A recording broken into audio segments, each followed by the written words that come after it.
Well, think about it this way. So, multiplayer is a great addition to any game in general if it's done right, right? So for Mass Effect, if we did do multiplayer, we wanted to make sure it's not tacked on in any way, shape, or form. So because of that, we're focusing very, very deeply on the single player for Mass Effect 3. It's Commander Shepard's conclusion, but it's a very, very high set piece. It's the main event for the trilogy, right? We want to do it right. We want to put that focus in.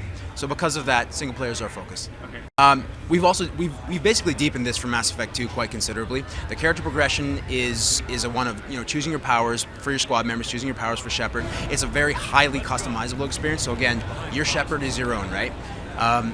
Every power has a number of evolution choices. Without getting too academic here, in Mass Effect 2 we had two evolution choices. In Mass Effect 3 we have 6, and it's just that much more level of a customization. So if you have a Shepard who's a soldier and you have another Shepard who's a soldier, there's very little chance the actual powers of those two are going to be the same. In fact, they'll probably likely be very different. So it's really dependent on your play style and how you actually want to go through the game. Yes. So the context for that is now all the classes can use all the weapons. Mass Effect 2, we saw that if you were playing a certain class, you really wanted to use the assault rifle, but you couldn't, you felt kind of limited. So we opened up all the weapons to all the classes. That basically sets the ground for a whole new level of customization, right? So you're playing as an engineer and you can use assault rifle, that's great. So you basically throw your weapon on the bench, and when you do that, you can add these modifications.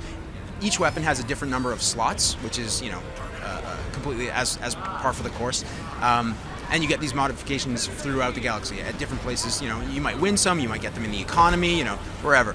And you can combine them whichever way you want to suit your playstyle. So your playstyle might be more run and gun. Your playstyle might be more in your face heavy hitter. So your modifications, based on damage, noise, aiming, those kind of things, you can basically put those on the gun, make it work your way.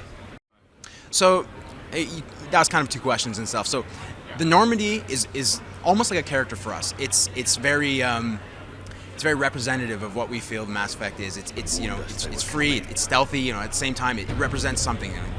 The Alliance, or Cerberus and Mass Effect 2, that kind of stuff.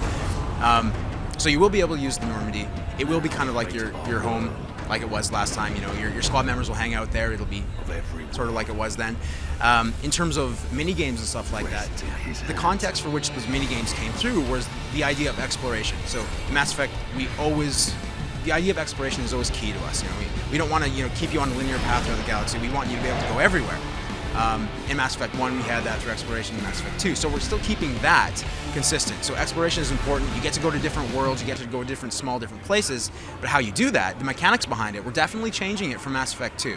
But how we're doing it, I'm not going to tell you now. Okay. Thank you. Definitely changing it.